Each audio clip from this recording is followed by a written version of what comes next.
Catherine, thank you so much for joining us. How you doing today? Really good. Having a great day. And Good. I'm especially happy that I'm here with you. Well, thank you. Well, I'm something from my end through Rush and being the CAP director. I've honestly been looking for this partnership and this relationship for a while, and I'm excited that I found you, and that we can work together, because I think it's going to do a lot of good. In fact, I know it's going to do a lot of good for our Rush players with your experience, which we'll kind of dive into. Owner of NetEd Sport Video, and beyond that, I am a coach of soccer over 20 years, from Division 1 to Division 3 men's and women's soccer. I was the first female in the United States to coach men's professional soccer back in 2014.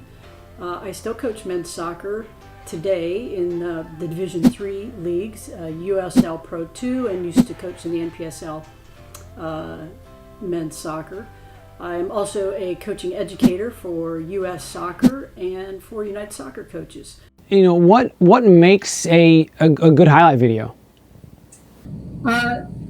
Really good question. I think you need to start with what is your story? As an athlete, what is the story you're trying to tell? And I think the best way to do that is you need to get as many clips as you can from as few games as you can. Because the story is, how have you impacted that game? And have you been an asset in that game? You want to have good competition. It's easy to tell in a clip if the competition's not really good.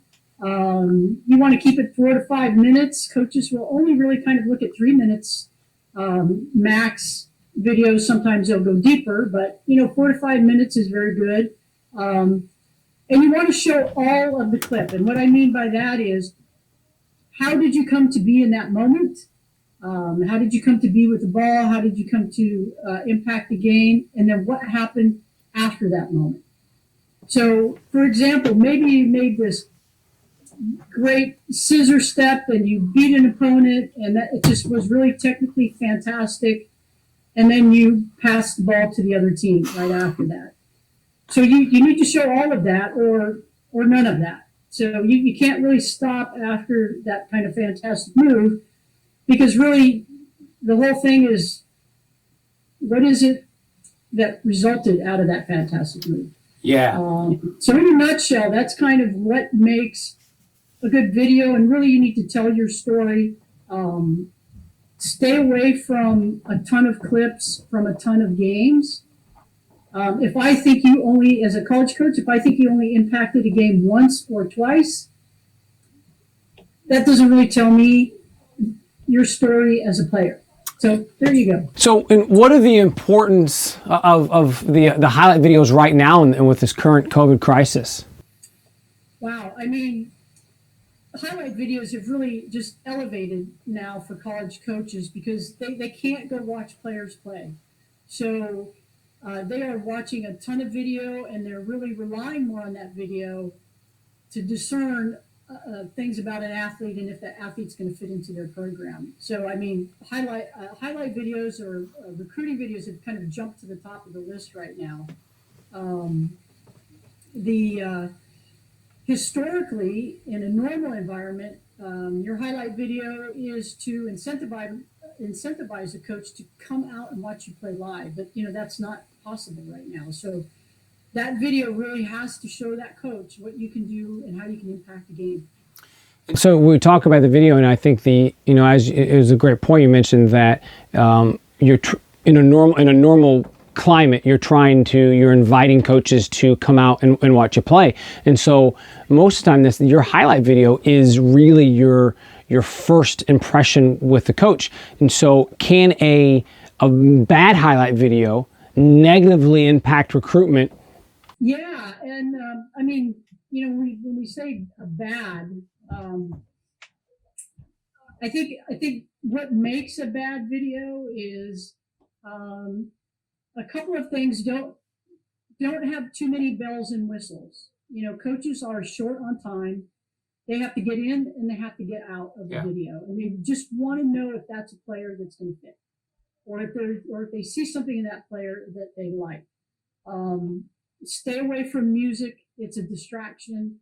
Um, and again, as I said a little bit earlier, is, stay away from those moments where you do something, kind of technically fantastic, but you don't actually show the coach how that benefited your teammates in the game.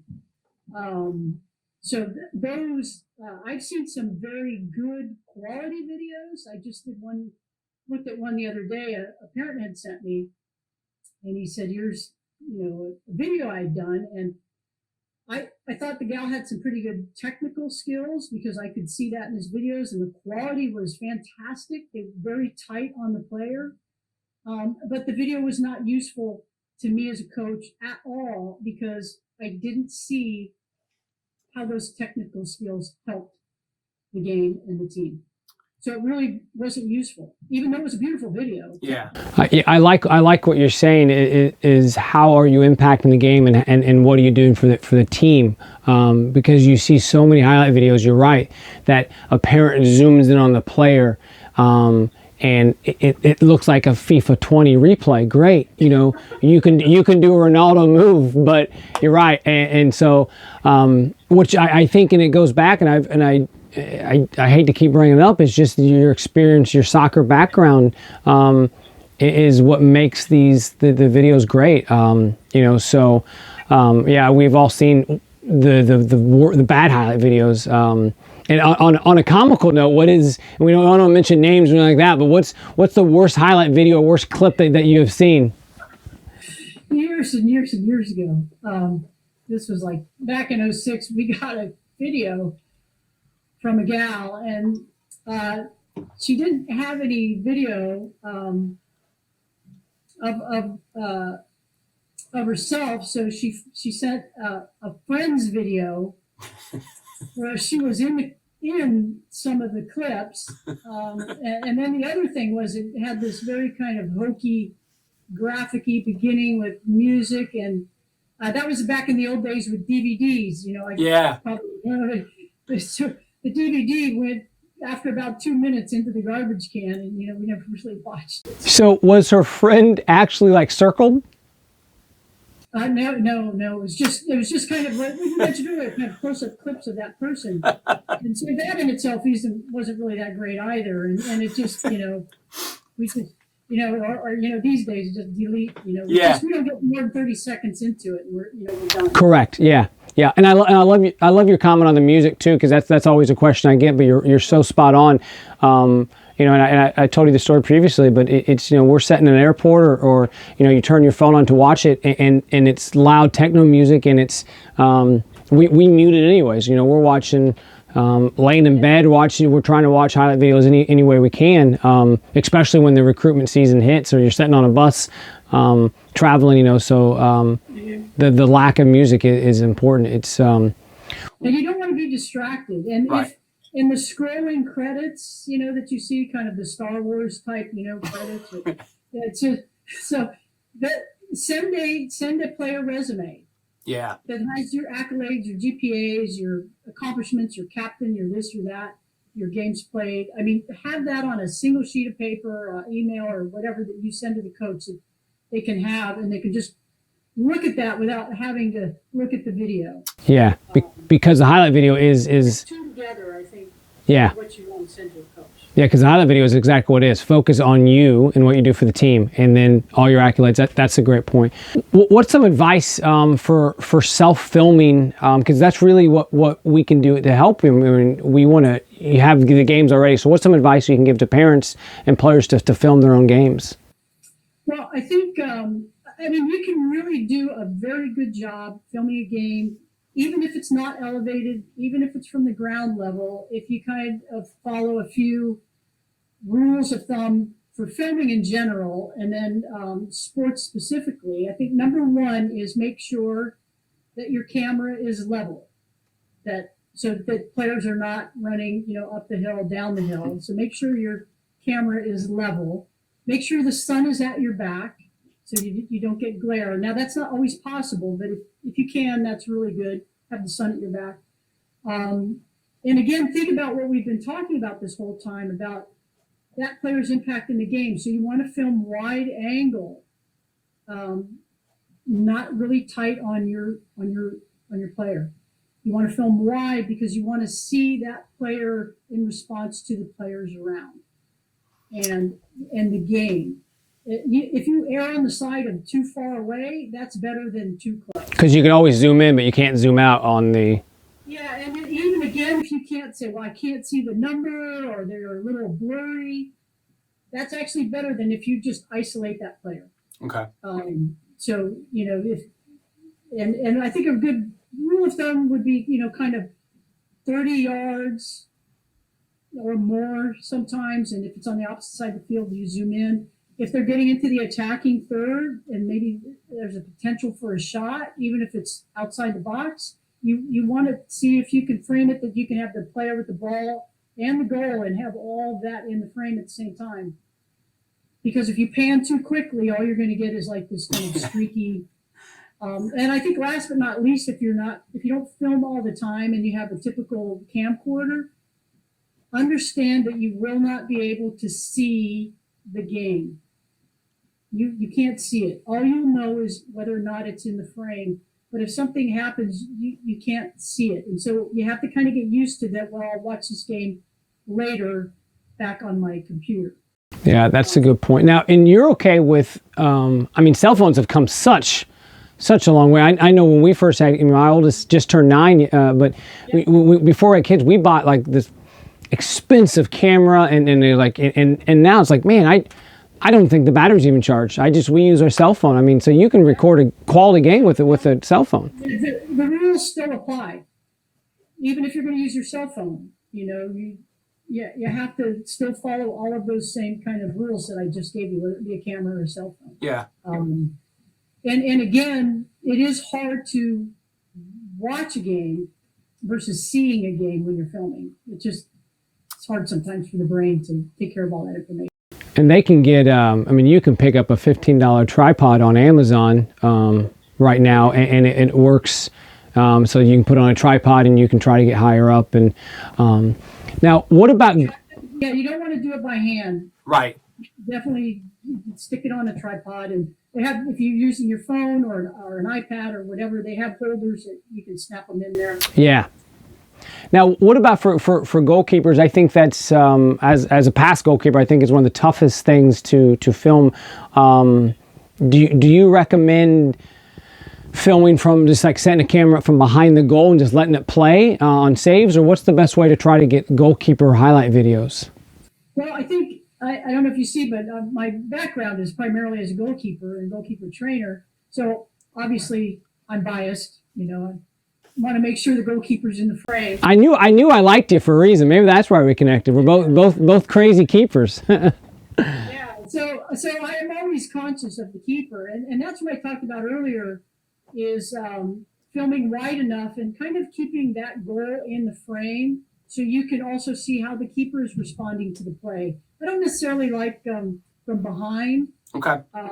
From behind, I think the way you film a field player is just fine for a goalkeeper. Just be cognizant that you've got them in the frame whenever you can, and that you can see them as things start to build up into the middle of the attacking part of the middle third or the attacking third. That goalkeeper, you could try to fit them in, and then that way you can see how they, again, like all the other players, how are they responding to what's happening in front of them. Because having a ball back to the keeper, just showing that a keeper can, because obviously as the game has progressed, we need our keepers to be technically sound. So it seems really boring in a highlight video, but the ball back from a wing back and the keeper switching side is just as important as you making the upper 90 save. Yeah.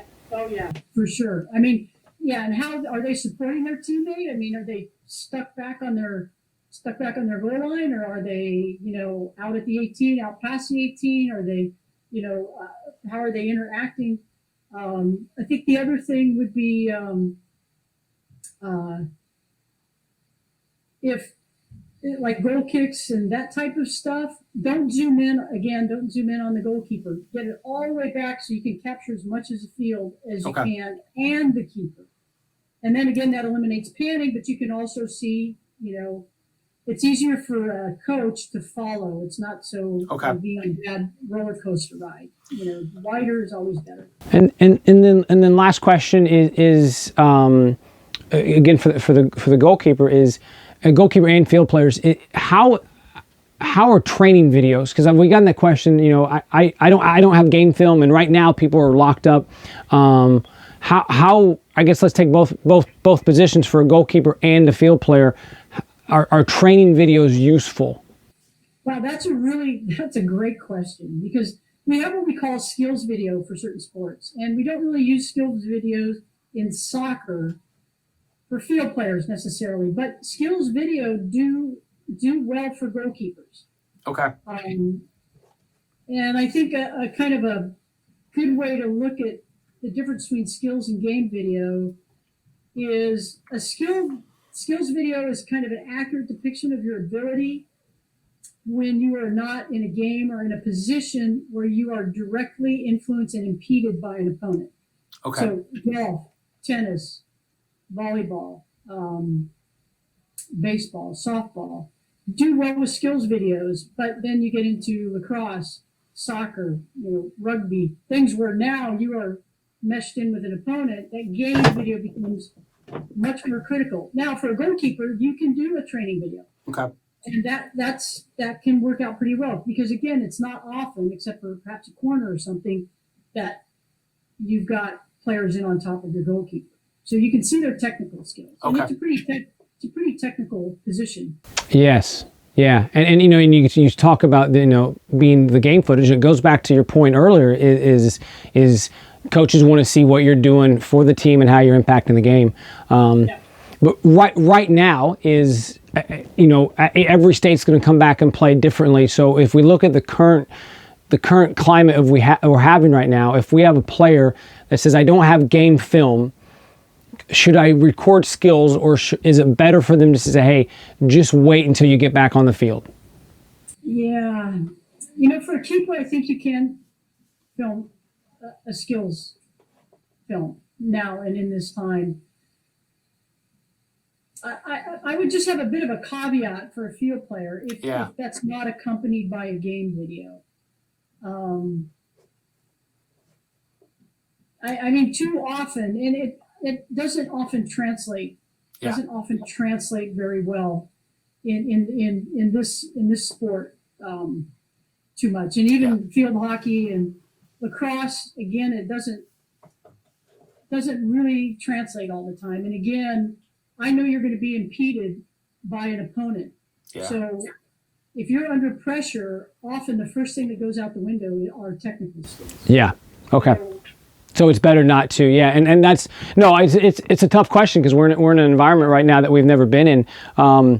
And feel free to correct me if I'm wrong. So this is kind of, I guess, a discussion. But what a thought is that because I've had players ask me, I have no game footage right now. Should I record a training video? And I've said no, just wait for game footage. What do you think of asking a coach? Say, hey, University of Memphis, whoever is, they're talking to this player. Maybe you ask the coach, say, hey, I don't have game footage yet. Do you want to see? I can go record some training, and the coach may say that's okay, or he may say yes, and that gives you some option. If the coach says, because I'm with you as a coach, training is. I think that's a good solution. If you're having a conversation, and right now coaches are putting premiums on relationships that they already have with players right now. So I think you can ask that question, and they may, personally decide they want to see that. Yeah. But you better knock it out of the park. Yeah. So. I mean, but the other thing is during this time, you should be working on all of those skills. And it's a great time to be practicing and knocking a ball against the wall. And, it's, and I notice on Twitter and Instagram, and there's a ton of videos coming out now by various coaches on skills you can do at home by yourself or with your brother or sister. Well, and being a part of Rush, we have the virtual learning center every day. And I'm so glad you brought that up, because that was, the college coaches we've talked to, they're blunt. Like if you come out of this unfit and less technically savvy, you've done something wrong. You go to our first ID camp whenever, June, July, and you're sucking wind and can't complete a pass. Coaches go, you've been locked up for 3 months and with nothing. Like, this is you should be kicking butt right now. And I think there's going to be a lot of kids. I know it's a side note. There's going to be a lot of kids that I think are going to come out of this doing really, really well, and a lot of kids are taking a step back. But that's nothing we can do about it. Yeah, I mean, everybody's kind of hit the pause button now, so it's not like anybody is going to gain an advantage in this time, except for those who take this time and really work on the things that they can work on at home. I mean, nobody's, it's easy enough to work on the skills. It's easy enough to keep your fitness up. Yep. I'm happy you bring that up because it's something I tell kids all the time, and the teams, So for all of our players, you go to, as always, rushcollege.com. You can click on the highlight video to learn more.